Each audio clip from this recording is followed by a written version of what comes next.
আজি জিলাৰ honourable district and session জাজ মিষ্টাৰ কৌশিক হাজৰিকাৰ আদালতে আজি দুটাকৈ গোচৰত গুৰুত্বপূৰ্ণ ৰায়দান কৰিছে। তাৰে প্ৰথমটো গোচৰৰ অভিযুক্ত আসামী বুবু দুৱৰা, তেখেতৰ ঘৰ চিমেণ্ট চাপৰি ৰংপুৰীয়াত। তেখেতৰ ওপৰত অভিযোগ আছিল যে তেখেতে 2022 চনৰ এপ্ৰিল মাহত এগৰাকী নাবালিকাক তাই বিহু চাবলৈ বুলি সন্ধিয়া সময়ত ঘৰলৈ গৈ থকা সময়তে ৰাস্তাৰ পৰা তাইক ধৰি হাতত ধৰি পথাৰলৈ টানি নি তাইক তাতে উলংঘ কৰি ধৰ্ষণ কৰিছিল আৰু তাইক তাতে এৰি থৈ গুচি গৈছিল।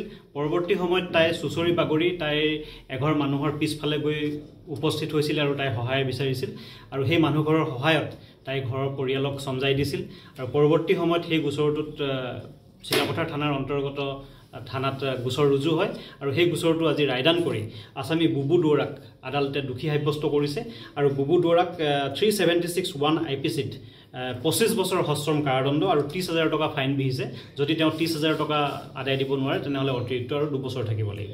দ্বিতীয়টো গোচৰৰ আসামী মোহন দলে, তেখেতৰ ওপৰত অভিযোগ আছিল যে 2018 চনতে এগৰাকী নাবালিকাই নদীত গা ধুই থকা অৱস্থাত তেওঁ নদীলৈ নামি গৈ তাইক অশালীন ব্যৱহাৰ কৰিছিল আৰু পৰৱৰ্তী সময়ত গোচৰ ৰুজু হোৱাৰ পিছত সেই গোচৰটোতো আজি মাননীয় আদালতে ৰায়দান কৰিছে আৰু তেখেতক ভাৰতীয় দণ্ডবিধি আইনৰ 354 ধাৰাত দোষী পাই 5 বছৰৰ সশ্ৰম কাৰাদণ্ড আৰু 10,000 টকা ফাইন বিহিছে। যদি এই 10,000 টকা তেওঁ দিব নোৱাৰে তেনেহ'লে তেওঁ অতিৰিক্ত আৰু 4 মাহ সশ্ৰম কাৰাদণ্ড খাটিব লাগিব।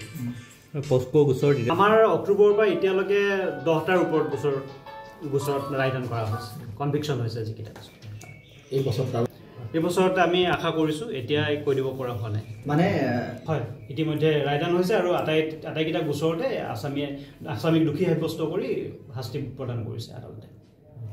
আজি জিলাৰ অনাৰেবল ডিষ্ট্ৰিক্ট এণ্ড সেশন জাজ মিষ্টাৰ কৌশিক হাজৰিকাৰ আদালতে আজি দুটাকৈ গোচৰত গুৰুত্বপূৰ্ণ ৰায়দান কৰিছে। তাৰে প্ৰথমটো গোচৰৰ অভিযুক্ত আসামী বুবু দুৱৰা, তেখেতৰ ঘৰ চিমেণ্ট চাপৰি ৰংপুৰীয়াত।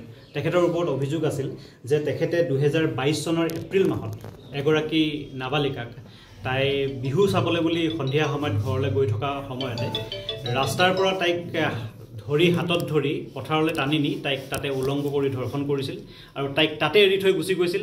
পৰৱৰ্তী সময়ত তাই চুচৰি বাগৰি তাই এঘৰ মানুহৰ পিছফালে গৈ উপস্থিত হৈছিল আৰু তাই সহায় বিচাৰিছিল আৰু সেই মানুহঘৰৰ সহায়ত তাই ঘৰৰ পৰিয়ালক সমজাই দিছিল আৰু পৰৱৰ্তী সময়ত সেই গোচৰটোত চিলাপথাৰ থানাৰ অন্তৰ্গত থানাত গোচৰ ৰুজু হয় আৰু সেই গোচৰটো আজি ৰায়দান কৰি আসামী বুবু দুৱৰাক আদালতে দোষী সাব্যস্ত কৰিছে আৰু বুবু দুৱৰাক 376(1) IPCত 25 বছৰ সশ্ৰম কাৰাদণ্ড আৰু 30,000 টকা ফাইন বিহিছে।